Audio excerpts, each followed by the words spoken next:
Finally, after waiting for what seems like forever, CIG has released the Q&A for the Drake Ironclad and Ironclad Assault. Through this, they've answered some burning questions about the retracting roof, repair and component fabrication, a very powerful trick of the command module, and as is tradition, a completely useless question that had already been answered by the sale. Hello folks, Space Tech here, and welcome to a quick video discussing the impact of the brand new information revealed through the Ironclad Q&A. I've left timestamps to the different sections below, so feel free to jump around to sections that interest you the most. Starting off with by far the most pressing question, does the roof of the Ironclad Assault retract in the same way as the base variant? I am happy to report that the answer is a resounding yes. This confirmation really impacts two groups of Assault users: cargo handlers and people who wanted to use the Ironclad as a mini carrier. When it comes to cargo, a retractable roof means that you can use a much larger opening to fit large cargo crates with ease, especially in space. It also allows you to access cargo that may be all the way at the back of the hold without having to first remove all the crates in front. Both of these capabilities mean that the Ironclad Assault should be more than capable as a dedicated armored cargo hauler. In fact, I think the Ironclads will be significantly easier to load and unload when in space when compared to something like the Hercules series. As part of the same question, CIG confirms that the tractor beams are all removed on the Assault, so to manipulate cargo at all with the Assault will require tractor beams of another ship or the handheld tractor beam. The lack of tractor beams on the Assault itself makes me feel as though the base variant is likely better suited for collecting the spoils of piracy quickly and efficiently. The alternative is being forced to expose yourself in EVA or bring along another whole ship just to load your Ironclad Assault. This openable roof rack will also be of great use to those who want to use the Ironclad as a mini carrier. CIG goes on to confirm in another question that the Ironclad could be used as a mini carrier, which I can only take to mean that the cargo grid will allow ships and vehicles to lock onto the grid without risk of them sliding around. They do, however, caution that the cargo hold is not built to hangar metrics, but rather has dimensions of 40 by 21 by 7.5 meters. In addition, the roof does not retract completely lengthwise, but I don't see that being an issue because you should be able to slide under the roof overhang nose first and then level out to fit in most ships that would otherwise be close to fitting within those metrics. So what should fit inside those metrics? Obviously, all the vehicles and snubs should at least be able to fit through the roof. Theoretically, up to 4 ballistas should fit 2 wide and 2 deep. What really blew my mind is the fact that you will actually be able to fit an entire full-size light fighter inside the Ironclad. You heard me right. Ships like the Gladius should be able to fit inside the Ironclad, with the primary concern being its height. That should give you a good understanding of what kind of small and tiny ships should fit inside the Ironclad. This means that several C8Rs should fit as well, which would be insanely strong, as it gives the Ironclad respawn abilities for when you need to deploy troops around it.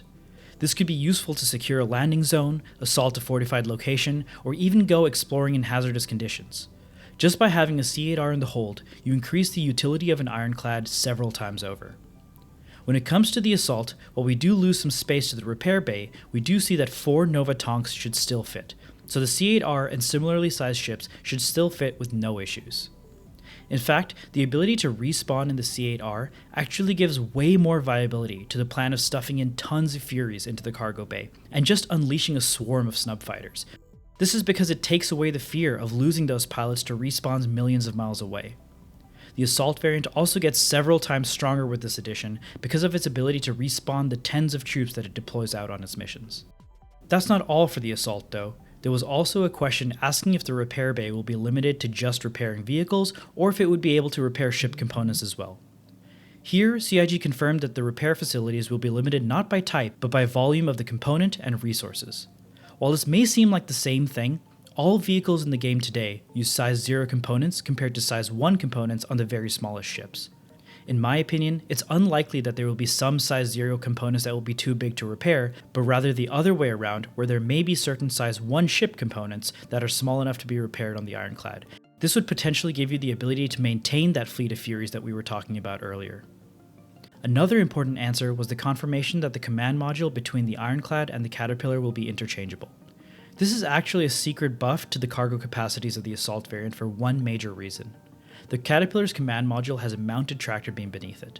This means that you should be able to attach a Caterpillar command module to your Ironclad Assault, and you've greatly increased the efficiency with which you'll be able to load and unload the ship, without the need for any external ships or the weaker FPS tractor beams.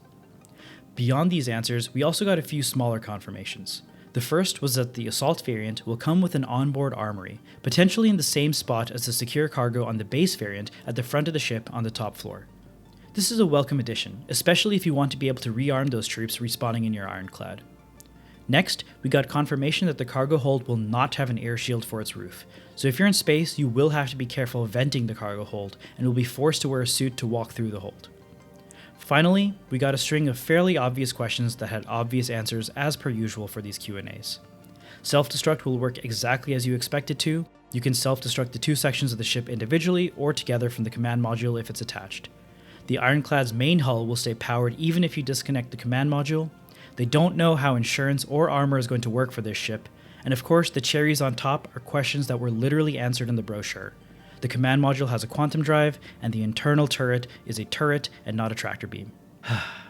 Anyway, that's everything that was covered in the Q&A for the Drake Ironclad and Ironclad Assault. Do any of these answers help you decide whether you want either of these ships? Did you already have one of them and now you've changed your mind about which one? If you enjoyed this video, a like and subscribe are always appreciated. Take care and see you in the next one. When are people going to stop asking these questions?